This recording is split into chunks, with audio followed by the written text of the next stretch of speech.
Welcome to the Vision for Life podcast, an ongoing conversation between the pastors of Fellowship Denver and the church at large.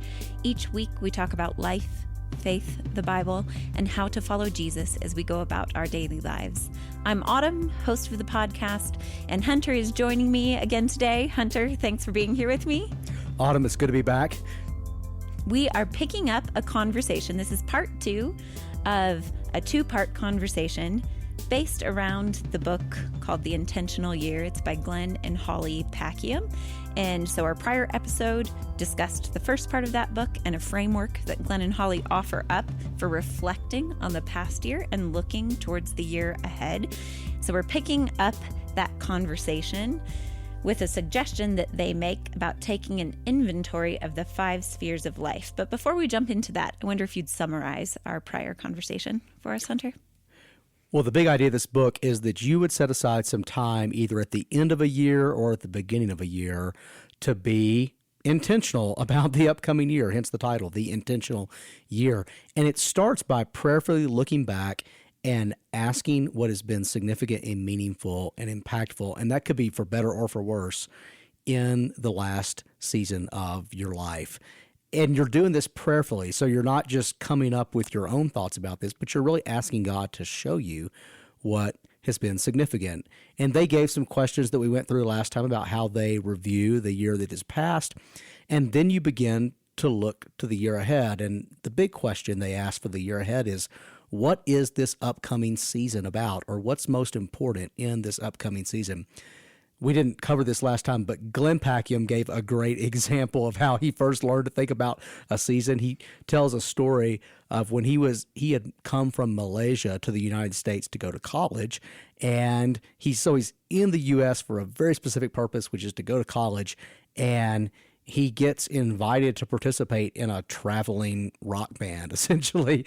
And when he calls his dad to tell his dad about what he's going to do, his dad's like, that's not what this season is for. This season is for completing college.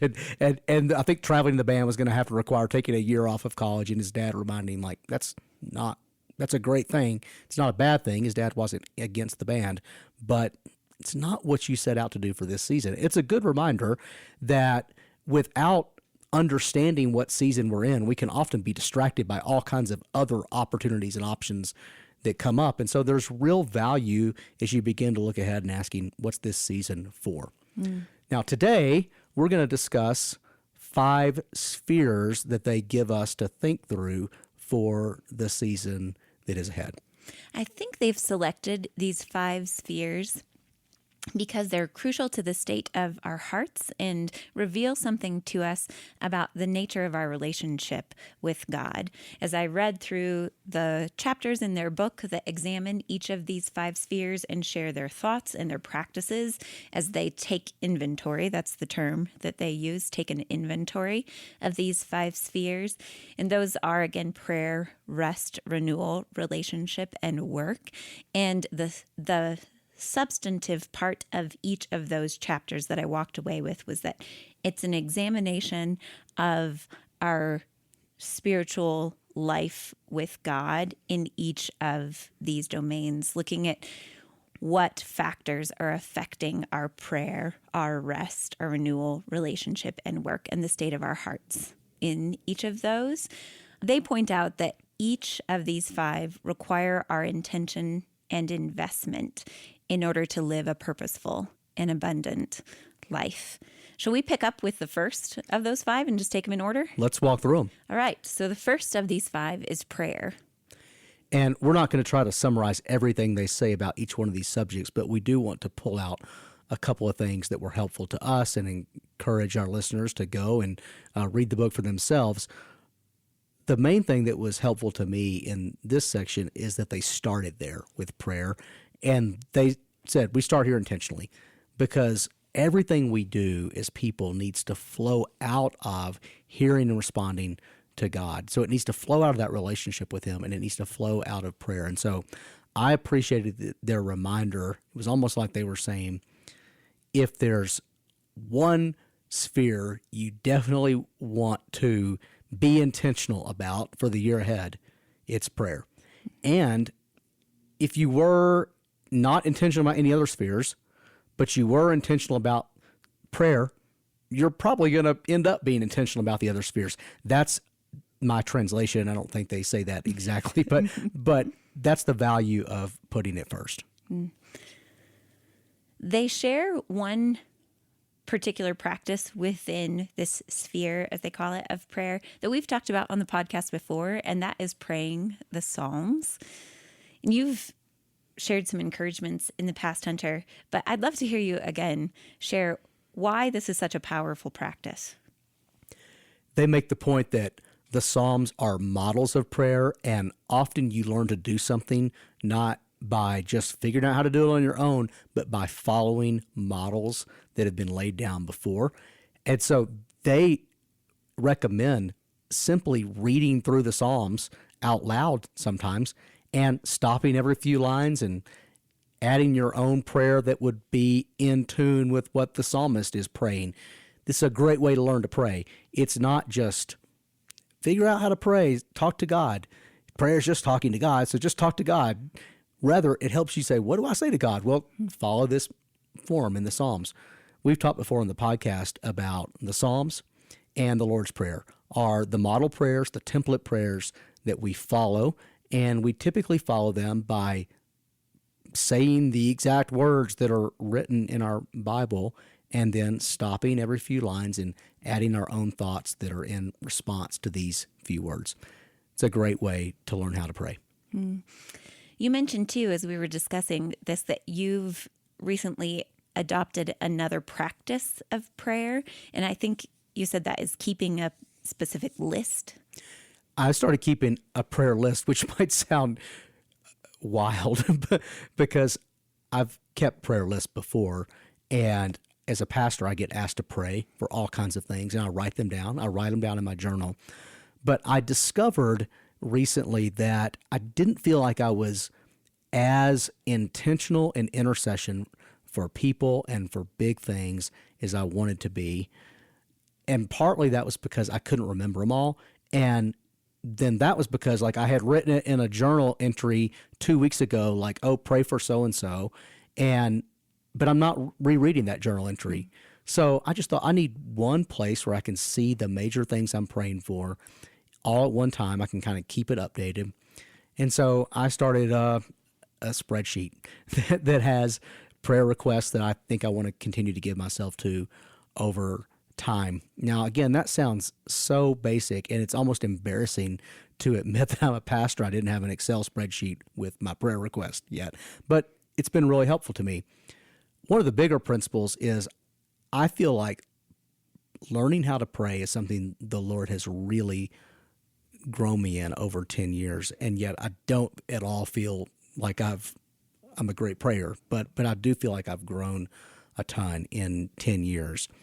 And I would say the way that growth has happened has been by getting to learning something, experiencing some momentum in that, then kind of starting to stall out or get dry, we might say, and having to go back and relearn some things or learn some new habits. And so there's this kind of constant evaluation, or this every now and then evaluation and learning something new that has to happen for me. And I've been in one of those seasons recently where I felt like my current prayer habits had taken me a long way, and yet to keep growing in prayer, I was going to need to learn some new habits. And the big one for me is keeping this prayer list. And I can already tell you, I will pop open that prayer list most mornings and will not necessarily be able to pray through everything. There's too much on there. If I've got 10 minutes to pray, I'm not going to be able to probably get through everything on there. But I'll pick out a couple of things or a couple of people and spend really intentional, focused time praying for them, not in just a slapdash, hey, God bless so-and-so kind of way. But I'm asking things like, what do I think they need, or what would I want to ask God to give them in this situation they're in, and really interceding for them. And it's a joy. Mm-hmm. So that's the newest thing for me. Mm-hmm. One practice that isn't new for me in this past year, but that has been solidified in my life during the past year, during 2022. I probably started it a couple years prior, but it definitely has become a habit, a really life-giving habit now. And it's really simple. My life is very full and doesn't afford me a lot of just personal time, but this habit has been really critical for my walk with God. And that's in the morning before I do anything. So as soon as my alarm goes off and I start to wake up, I take those first few minutes before I do anything else to right there in my bed, just pray for about 5 minutes to orient my mind and my heart. This is about orienting my posture towards God for the day, acknowledging God's presence, thanking God for keeping me, my family, through the night, and praying over the day ahead, and asking God to remind me of his presence throughout the day. And then at the end of the day, I do the same. So the last thing I do before I go to sleep, when everything is shut off, is just take a few minutes to connect with God about the day, to give him any cares or concerns that I still might be carrying, and to, again, commit myself and my kids, my husband, our family to God, and to thank him for his provision and providence for us. So just that habit, taking the first few minutes of my day and the last few minutes of my day to spend them thoughtfully with God in acknowledgement of his presence and his provision, has been really a critical change in my life over the past few years, in this habit of prayer. That is fantastic. And I have tried the latter, praying at the end of the day while lying in bed. But unfortunately, I'm one of those people who, as soon as I get in bed, I am out, like within a minute. I never lay awake trying to fall asleep at night. So maybe I'll try your in the morning thing now, because I do like to lay in bed for a few minutes in the morning. Yep. I would say that I too don't struggle with falling asleep, but it's a wonderful way to drift off to sleep. Just praying. There you go. Then usually I just fall asleep. Let's move on to the second of these 5 spheres. And the second of the 5 is rest. And they're going to differentiate between rest and renewal. And I think these two things go together pretty significantly. But in the rest section, they are talking primarily about their Sabbath practices. And their Sabbath practice is to find a 24-hour period when they can rest. And one of the things that I consistently appreciate about this book, and I really appreciate it in this section, is how unidealistic they are.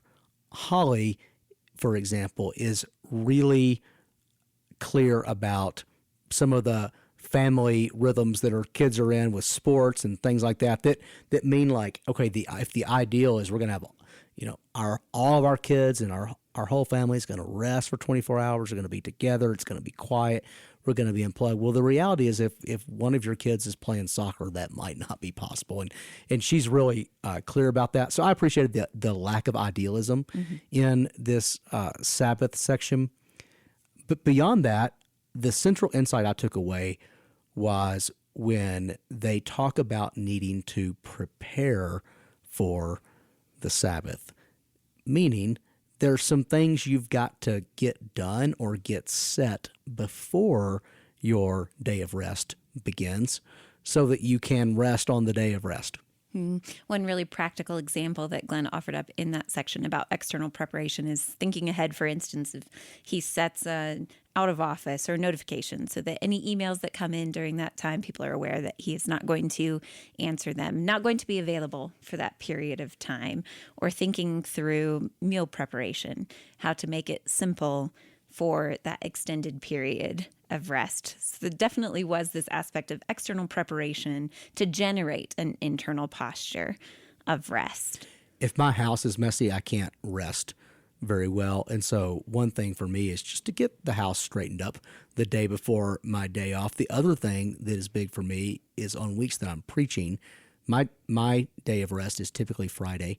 And on the weeks that I'm preaching, if my sermon isn't very far along by Thursday night, I'm not gonna be able to rest on Friday. So one of the things that I've developed is sometimes I just want to work Thursday night, and I'm going to work Thursday night and get the sermon maybe not finished, but I'm going to get it to a place where I'm pretty comfortable with it so that I literally don't have to think about it on Friday. In that same stream of thought, what you mentioned that they don't present this in an overly idealistic way.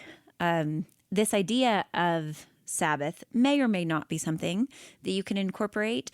We don't necessarily, we being my family, I have 3 kids, we don't necessarily set aside an entire day, but we have decided to protect certain times each week as times for our family. So one night a week, we read something together that is based on the Bible, whether it's a specific passage from the Bible or something we're watching together, or a book that is biblical that we're reading through together as a family. So we protect that evening each week, and then we have one night set aside for our family that is a fun night to have a meal that we really enjoy and to watch something together. So those 2 times every week for our family in particular, we try to protect those every week and not schedule anything else for this reason, to generate rhythms of rest and having fun together and enjoyment for our family. Well, clearly you are, if we were grading your Sabbath practice, we'd probably give you a B. And a B, One of Hunter's favorite shticks. a solid B plus performer you are. but I've been sarcastic. But the point that I'm really trying to make is that a pretty good plan that you could consistently do is far better than the perfect plan that you can't consistently do. Definitely. And I love that you're modeling for us actually a really good plan and really good practices that you can consistently pull off. Mm-hmm. Mm-hmm. We're going to move on to this third sphere that is renewal. Renewal and rest go hand in hand with one another. They all really flow out of that first sphere that you mentioned, as you mentioned, Hunter, of prayer. The encouragement that the Packiams are sharing through their book is that you take inventory of each of these spheres. And we've been talking about this in a way that is sort of sharing helpful practices, the examples that they offer up, or what we do in our own lives. But how would you go about taking inventory of these different spheres? So we've talked about prayer and rest, perhaps with those 2. I think of taking inventory as asking first, how's this going? But also, as you're asking that, you're beginning to imagine what it could look like if you're to grow in these ways. So I think we did that with prayer, for example. We're just taking inventory. How's my prayer life right now? Do I feel good about it? Is it stuck? What maybe new practice would help me grow? So when I took inventory of my prayer life, in fact, one of the things I noticed was my prayer life tended to slow down when the weather got cold, because a lot of my prayer life had been around taking walks outside to pray. And so when I would have to pray indoors, I couldn't sustain as much energy in prayer. And that's where this idea of a list came in. I thought if I actually could see the things I need to pray for and want to pray for in one place, it would actually help me sustain some energy when I can't be out walking around and moving my body quite as much. So that's an example of taking inventory. For renewal, the inventory question you're asking is, what's life-giving to me? What's enjoyable to me? And it could be something that you're already doing, and you just need to notice, like, I do that, and it's really good. I need to keep doing that. Or it could be something that you know is life-giving that you're not doing very much, and need to create some space for it. Can you think of some examples of things that would be not just restful, but renewing? Yeah, they offer reading. That definitely is one that I would echo. I would agree with what the Packiams say. I don't have a lot of time to read, but in the last few years have discovered that certain books I can listen to via audiobook and really, really enjoy. There are some genres that don't translate as well in audiobook, and I still have to read those. But especially anything that is a story, I really, really love engaging with people's stories. So well-written biographies and autobiographies I find to be helpful and inspirational and enjoyable for me to engage. So that's one practice, I guess you could say. But that's one thing within this category of renewal that I enjoy. Well, of course, reading is on my list as well. Anything physical, any kind of exercise, anything that it requires exertion. So it's not just a walk, it's a bike ride, or it's working out with weights. those are the two main things I do is ride bikes and do some weight training at home. And those things are extremely life-giving to me. And I always come out of exercising feeling good, having energy. And so I have to build habits of doing that into my regular rhythms. I love gardening. I grow a big garden with a friend of mine every year. It's fun to spend time with her. My friend and I connect a lot as we're just spending time outside, working in the garden, weeding.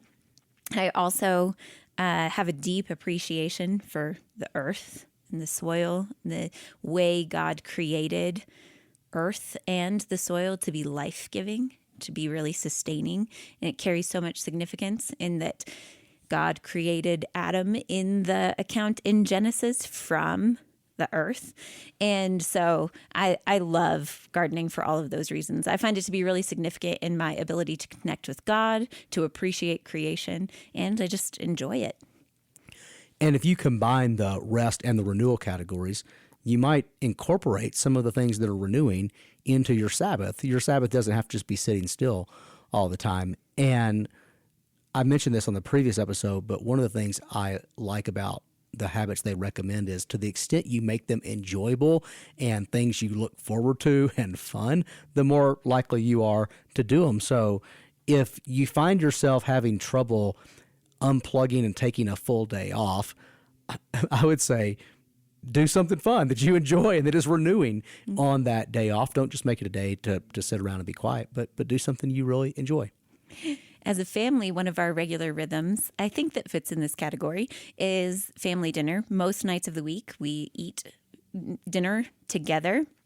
Sometimes that is complicated by kids' schedules because we have kids who are getting older, participating in different activities and sports. But for the most part, we have family dinner together. And our littlest, who's 6 right now, she loves doing highs and lows.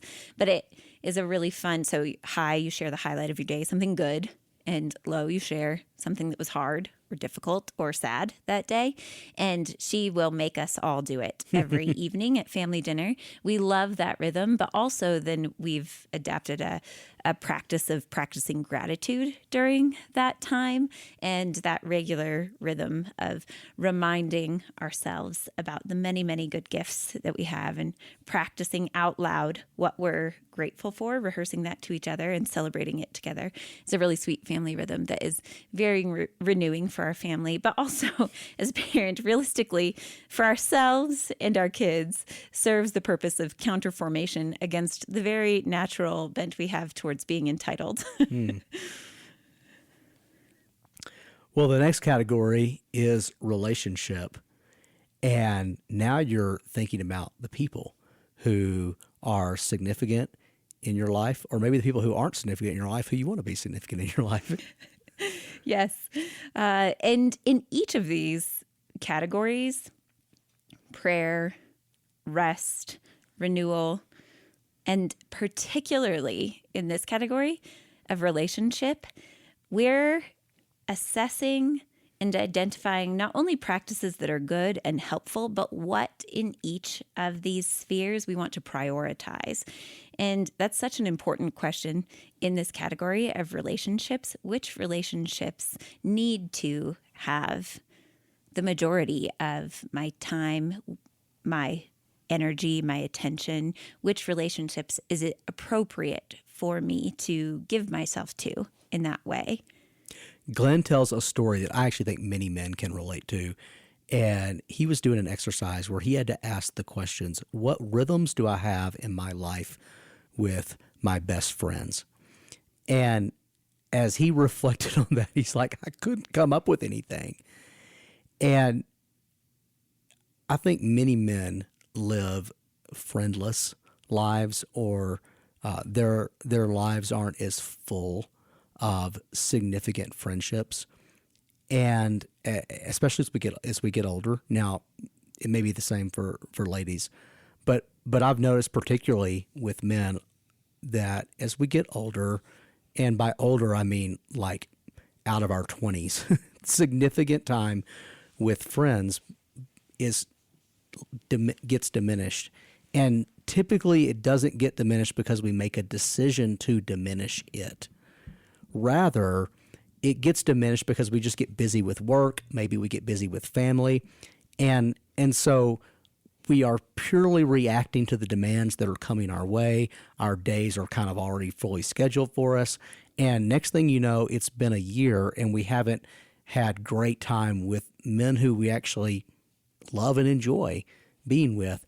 So he talks about doing that exercise and kind of drawing a blank and realizing that if he wanted to build and maintain significant friendships with other men, he needed to be proactive about doing that. I thought it was a great reminder. I already said that we should prioritize certain relationships. You just gave an example of how men can tend to get caught up into the demands and rhythms of life and maybe not prioritize friendships as they should or as would be life-giving to them and to the other men who in their lives who would love and appreciate and benefit from that friendship as well. So I think the inventory question here is, how do we go about identifying the people who we want to spend time with and prioritize those relationships? But I think there's another question. Maybe it's same coin, other side sort of scenario, but so much of just conventional wisdom right now tells us to be self-protective about our time and what is life-giving to us, and Have boundaries. like boundaries, and that idea gets interpolated into this domain of relationships by saying, like, cut out people who are quote unquote toxic, or that can mean a number of things. It can mean someone with whom you actually have a bad relationship, but it can also just mean someone who's difficult, someone who demands a lot of your time that you don't think you have time to give to them. Those sorts of things, I think, all get muddled up into that category. So the other question I want to ask is, what's an appropriate mindset to have about pursuing relationship with others, and acknowledging that our lives are surrounded with people. We can prioritize certain relationships, but I think that the call within the gospel of being fundamentally others-oriented is also to maintain an openness to seeing that God is continually bringing people into our paths and into our lives. And how do we hold space for those relationships, particularly the ones that may be difficult? I think it's a great question to process in prayer and to ask God, would you show me the people who you have put in my life, or maybe you want to have space in my life, who in my natural, fleshy way of processing relationships, which is just like, who do I like? Mm-hmm. I would not necessarily give myself to. So I think that's how you approach that question. I would say this. I have found that anything that is life-giving to me, when I create space first in my life for the things that fill me up, and we talked about that even with our renewal practices, right? It tends to expand my capacity. So the best friendships I have would be ones where it's not just like, hey, I like being with them and that's fun to talk to. I'm just going to kind of serve my selfish interest in that. But they fill me up in a way that expands my capacity to serve and to love other people. I have a group of pastor friends who I get together with a couple of times a year, and I've talked about it before. But my time with those men is a priority. We actually put that on the calendar a year in advance, a couple of times a year, plus usually some other less formal connections. And I find I always leave those really refreshed, and I come back home with more energy to invest in the other relationships that God's given me. So rather than pitting those against each other, I think there's a way to say they can work in tandem. Mm-hmm.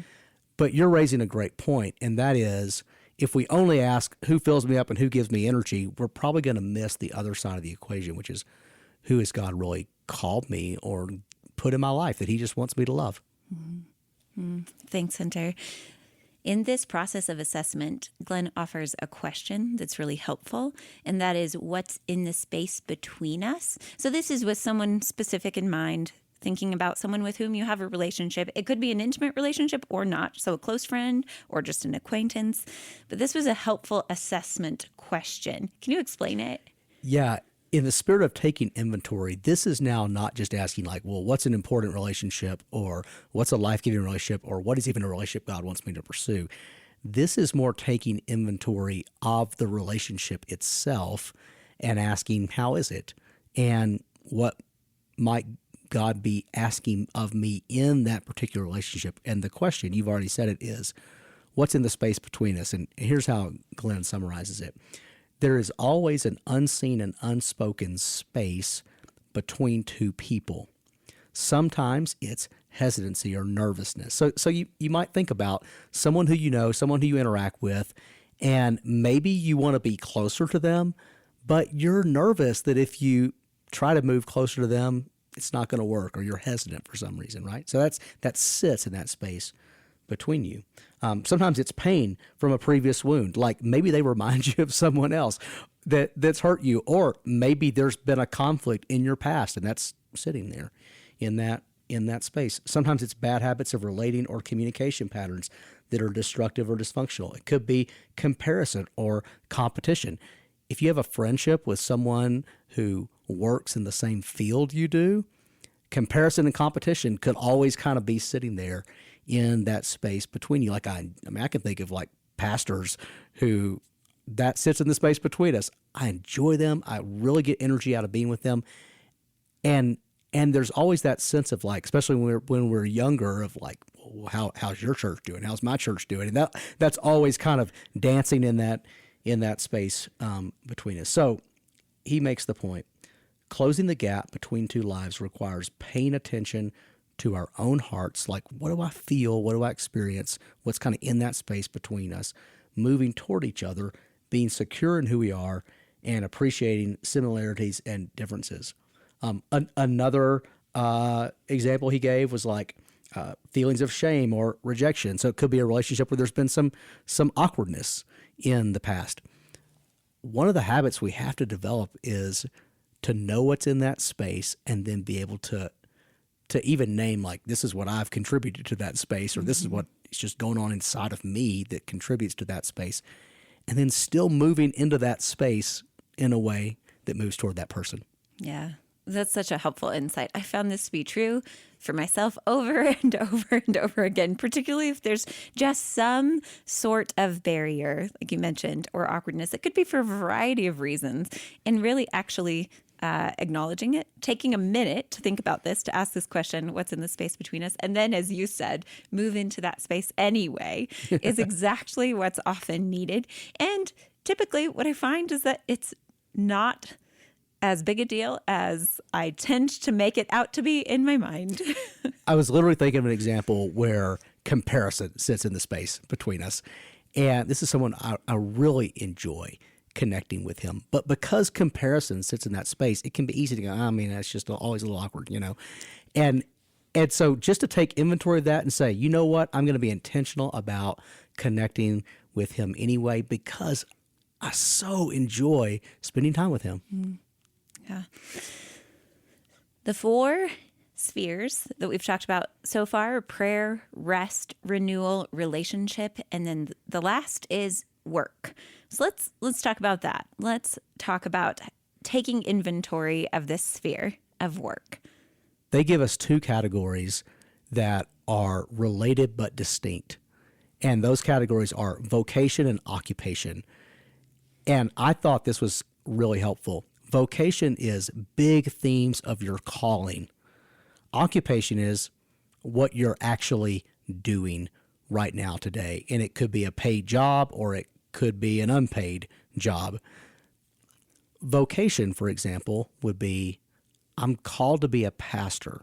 Vocation for me would be, I'm called to help people who have some kind of, there's something sitting in the space between them and Christianity, or them and the church. I love helping those people take steps of faith. That's a big theme calling in my life. I'm going to do that regardless of what my job is. My job, my occupation is, I'm pastor of Fellowship Denver. Now, if I wasn't pastor of Fellowship Denver, I would still want to do these things. I would still want to help people who there was something awkward sitting in the space between them and Christianity. I would still want to help them take steps of faith. So when you put these two things together, now I need to ask, how do I do that as a pastor of a specific local church called Fellowship Denver, right? And you begin to bring vocation and occupation together, but you realize they're also distinct in your mind. So as you're taking inventory, you're asking questions like, what are my vocational themes?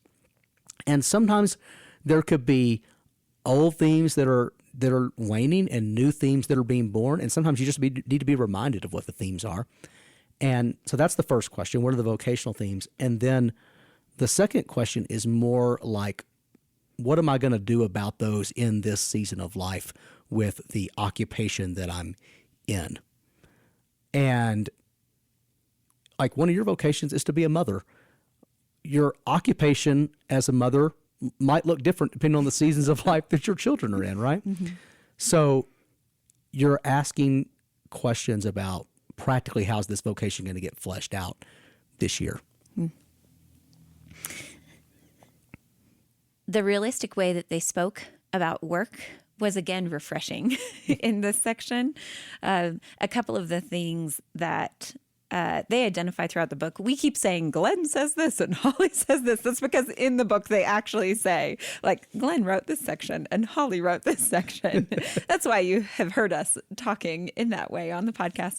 But a couple of the things that Holly points out that were very refreshing to me was that we tend to load so much significance into this area of work, into making right choices about our occupation.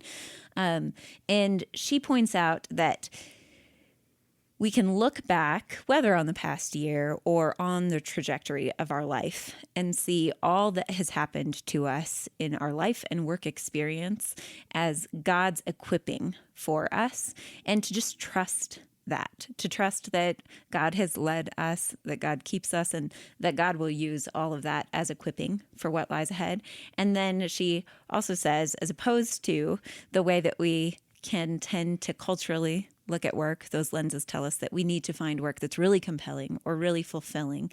And if you have a job that is very compelling and very fulfilling, that is wonderful. That's such a gift. But not every job, or even a job that you've found compelling and fulfilling at one point in time, might in a certain season not feel that way, not be as inspirational as it once was, or as you hoped it would be. And so she points out that our role then in looking back and looking ahead is to simply take the next step with God. So to do it prayerfully and just take that next step into what God has put before you right now. She says, quote, discerning the work that is ours to do happens as we take steps in each season of life, end quote. So I found that practicality to be really refreshing. So often that is the way that work unfolds for us. Yeah, she's saying you can still pursue your vocation even when your occupation isn't perfect.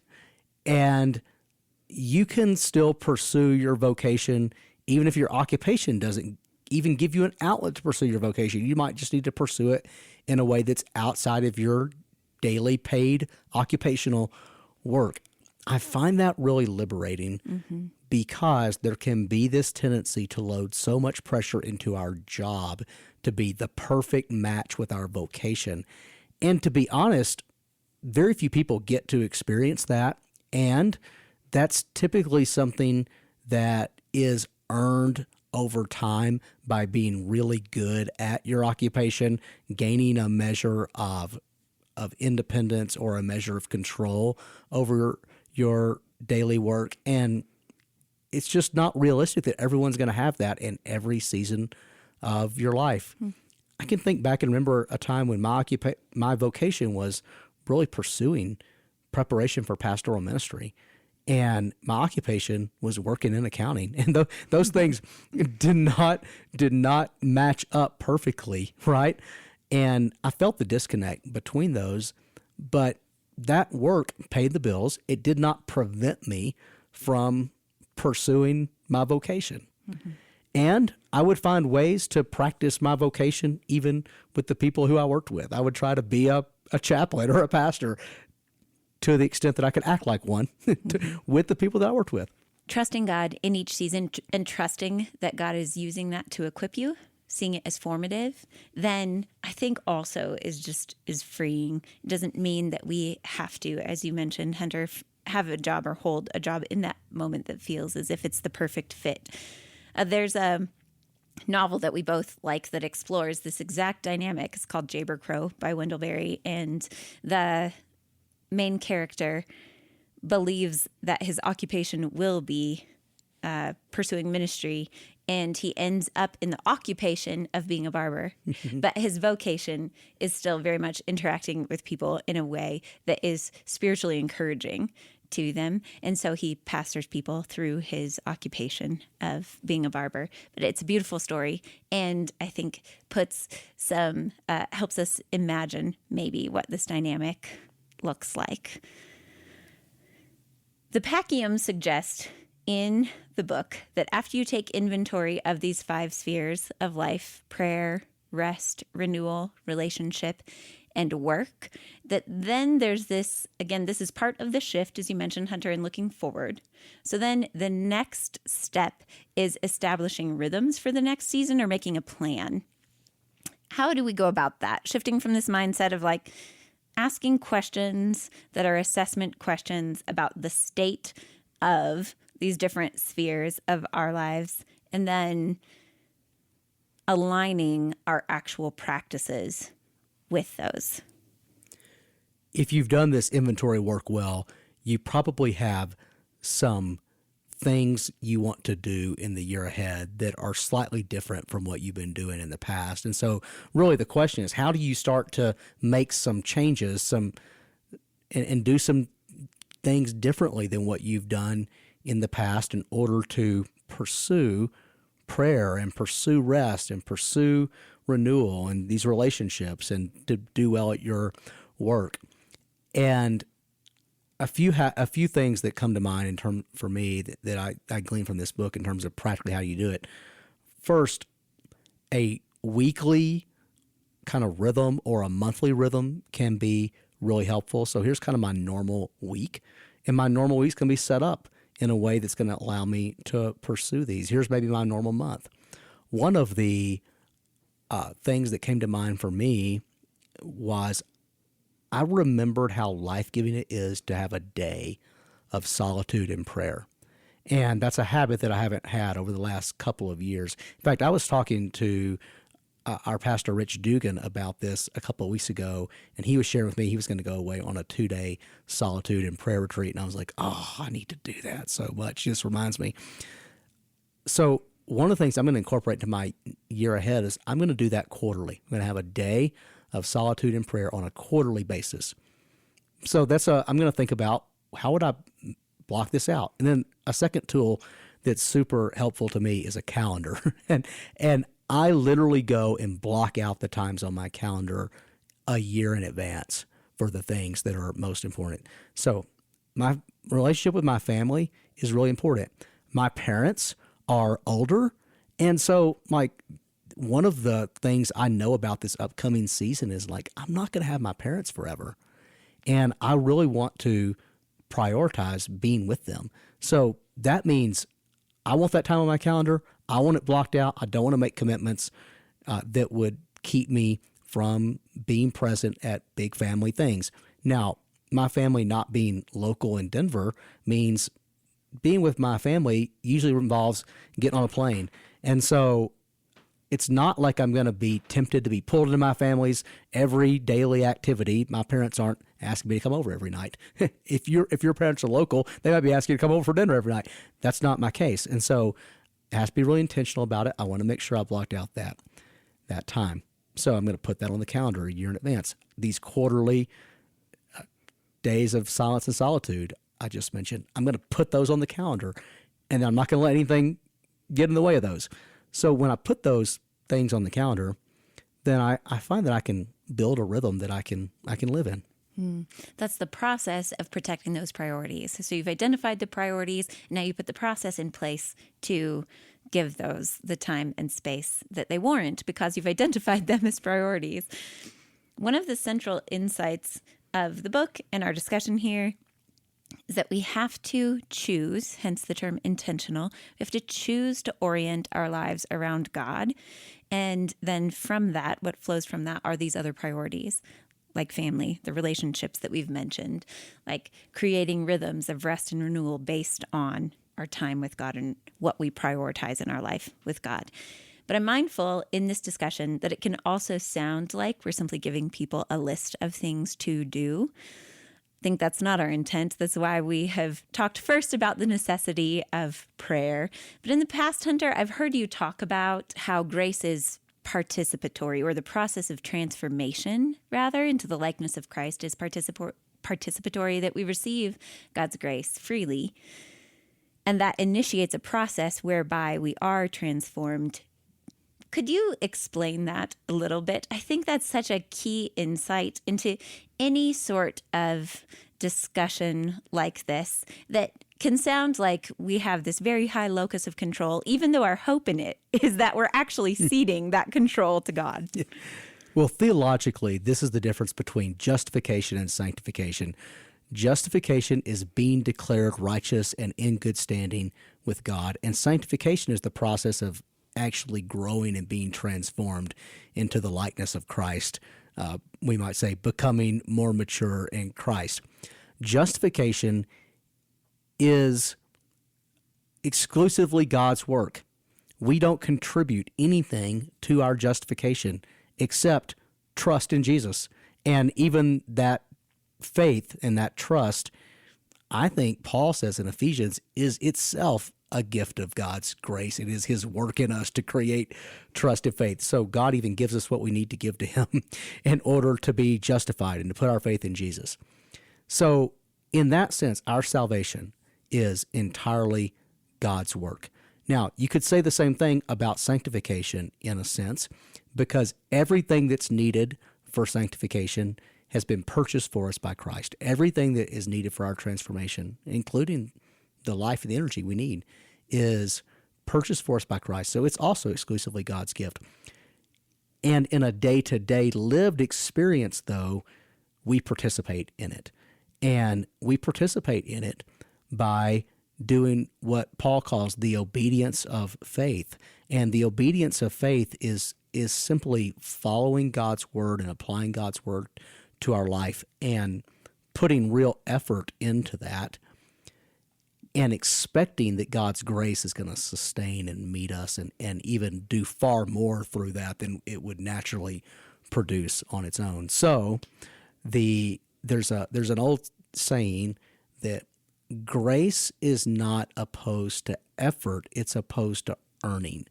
And by that we mean all the good things we get from God, none of it did we really earn or deserve. And so in no sense should I ever relate to God as like, hey, I've done my part, now I've earned your blessing. You better do your part. And if I could be honest, like I've sometimes fallen to relating to God like that. But it's not opposed then to my effort. Grace comes alongside my effort and sustains it and grows it and causes it to produce far more abundantly than I could have done in my flesh. And so the reason that's such a big deal for me as a pastor is I always want to help people to see two things. Number one, your salvation is not dependent on your work. It's a free gift of grace, and that you really see that in your justification. You're standing before God. You did not earn that. You can't unearn it. Secure. And then secondarily, though, I often find myself in conversation with people who have taken an overly passive approach to their own growth and transformation, who essentially just think, well, I'm just going to believe in Jesus and hope he transforms me, and then I'm not going to think very intentionally about my life, and you're not going to grow as a result of that.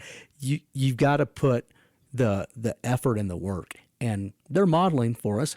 How do you put thought and intentionality into your own growth as a disciple of Christ? That's the umbrella I would put over this whole intentional year. Yes, thank you. It's so important to keep that in mind as we enter into anything like this, like establishing practices which are so powerful and can be transformative. And yet it all flows out of this response to what we've received in Jesus and a desire to grow, to participate with God in that receipt of grace that enables us to grow. Grace should also keep us from getting overly discouraged when all of our practices and goals don't quite go according to plan. Yeah, you can set your intentional year really well, and sometimes it does not turn out that way. And not to make this podcast too long, but there is a whole other category of God's sovereignty. Mm-hmm. And God is going to bring things into your year that were not intentional. That you didn't plan, didn't come up with in your solitude retreat. You didn't come up within your prayer time. Sometimes there are going to be things that happen to you, and that's going to be part of your year. Sometimes God's going to bring people into your life. He's going to bring opportunities into your life that you did not ask for and weren't part of your year. Last year, I had an opportunity, something that was requested of me that I had not been planning on, and it was not one of my goals for the year. And it came across my plate, and I had to prayerfully ask, is this something God wants me to pursue? So we don't want to be so rigid in our intentionality that we can't be open to the surprises God brings across our plate. Mm-hmm. Actually, developing those habits, the practices or rhythms prepares us for those moments, or hopefully that's our hope, is that time, the intentional time with God, the practicing of these priorities is exactly what prepares us. So even if all your intentions go out the window, those rhythms of prayer and rest are what enable you to remain stable and rooted when something does come across your plate that you weren't anticipating, or when you enter into a season of difficulty that you couldn't have foreseen. To finish out our episode today, I wonder, Hunter, if you have already identified a practice that you're going to integrate into the coming year that fits into one of these 5 spheres. Well, I think I already mentioned it, and that is the solitude retreat on a quarterly basis. Just a day, maybe even better would be an overnight. That's what I'm going to make a priority for the next year, and I'm going to plan those days out and get them on the calendar and make sure they stick. How about you? Mine fits in the sphere of prayer, and I'm going to really focus on this practice of praying the Psalms, and I'm going to use a book to go along with it called The Songs of Jesus, A Year of Daily Devotions in the Psalms by Tim and Kathy Keller. And so that's going to be one of my prayer practices during the coming year. It's a good one. It's Hunter, a good book and a good practice. Great. Hunter, thanks for taking time to talk through this with me. If you have questions about today's episode or suggestions about what you would like to hear us discuss on the podcast in the future, we love getting your questions and suggestions, and we'll do our best to answer you and to integrate those into our schedule to talk about in the coming year. So send me your thoughts. Send me your burning questions. You can send all of that anytime to podcast@fellowshipdenver.org. Thanks for joining us on the Vision for Life podcast. Special thanks to Adam Englund for our theme music, to Jesse Cowan, our producer, and to Judd Connell, who provides transcription for these episodes.